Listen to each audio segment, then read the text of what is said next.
Pravit moi druzy. Hello, my friends. My name is Darren Gerdes. I'm a professor who tries to help you understand what's going on in Ukraine.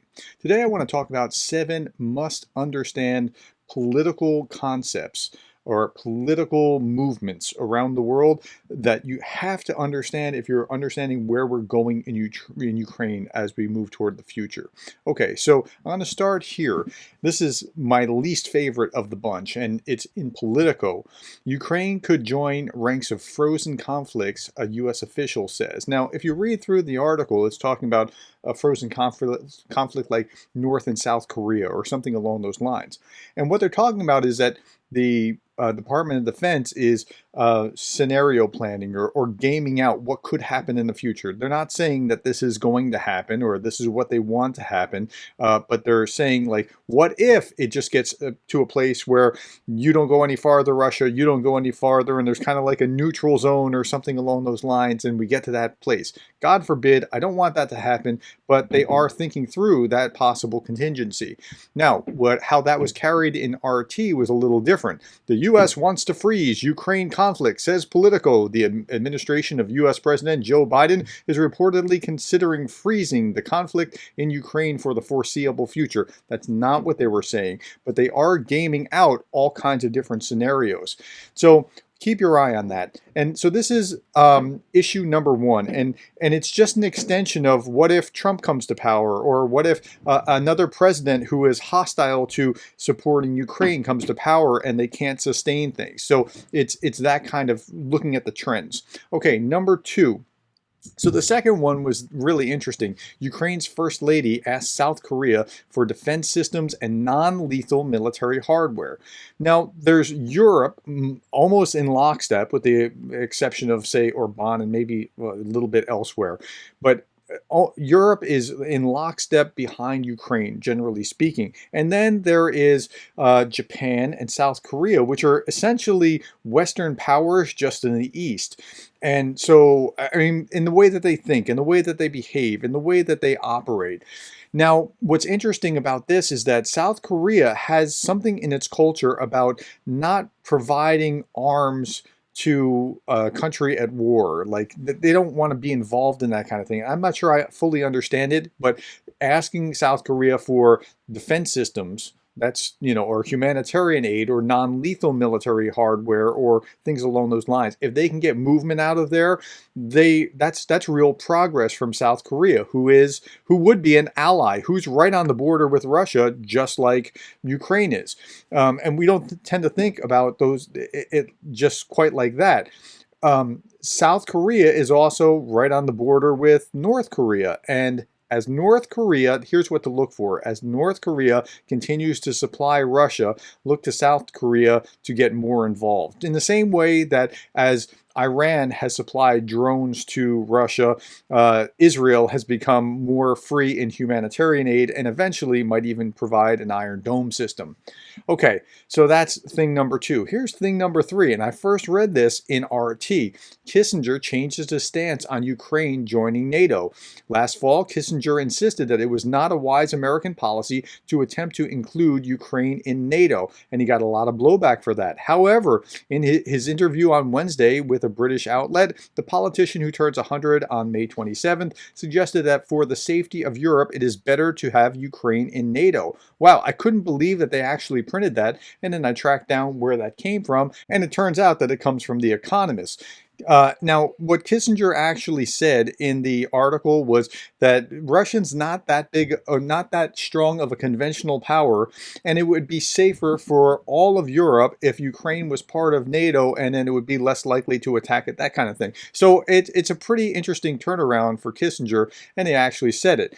Now, we think about this like, well, but how would you react if Russia was right up on the U.S. border? Russia is right up on the U.S. border. How far do you think think Russia is from the US border, right? So if you look at the map, you're only 2.4 miles away from the closest point of Russia to the closest point of America. So NATO, you can say, is already 2.4 miles from the Russian border. Here, it's these Domid Islands. This is one island is Russian, the other island is Alaskan. If you want to say it another way, they're 55 miles from point to point here, but it's the same stuff. NATO is right on the border of Russia already, so that's kind of a false argument. Finland is now at NATO, which is right on the border of Russia, so that's kind of a deceptive argument to say you can't have Ukraine there because of that.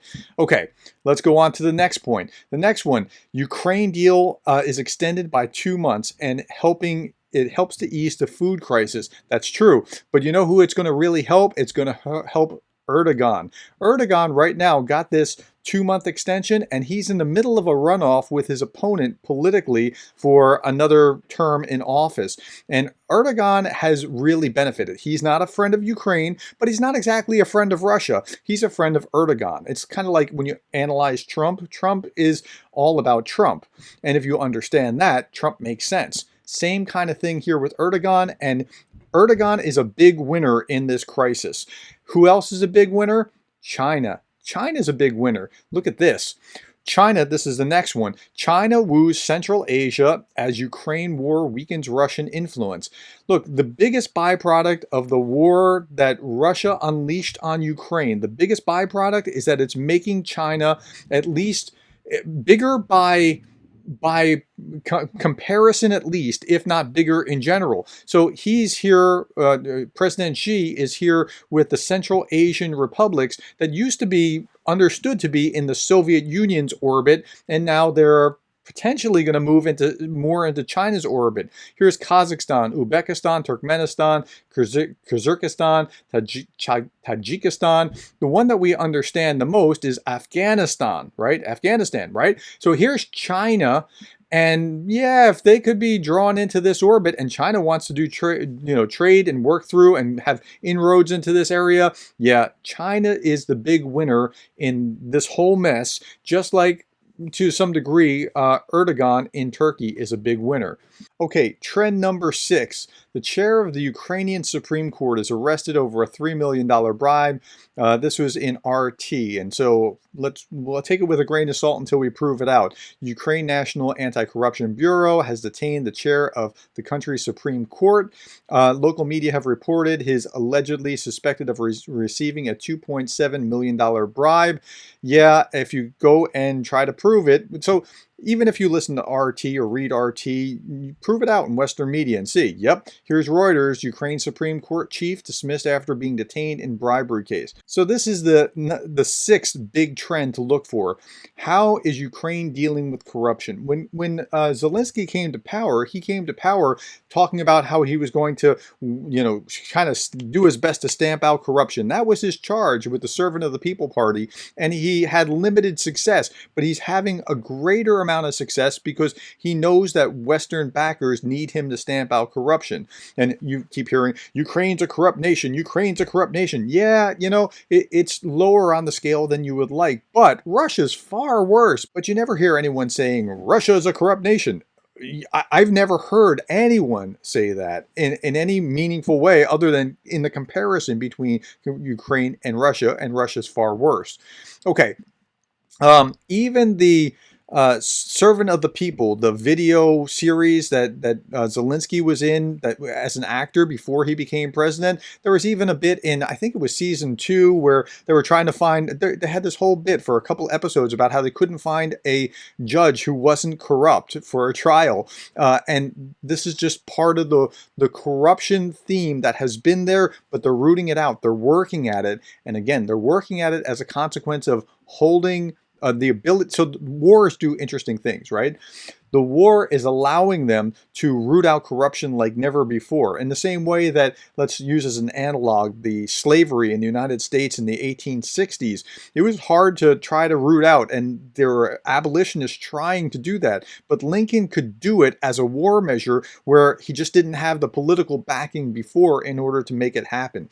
Okay, and that's a rough cut analog. It's not perfect. Don't put, clarifications in the messages below.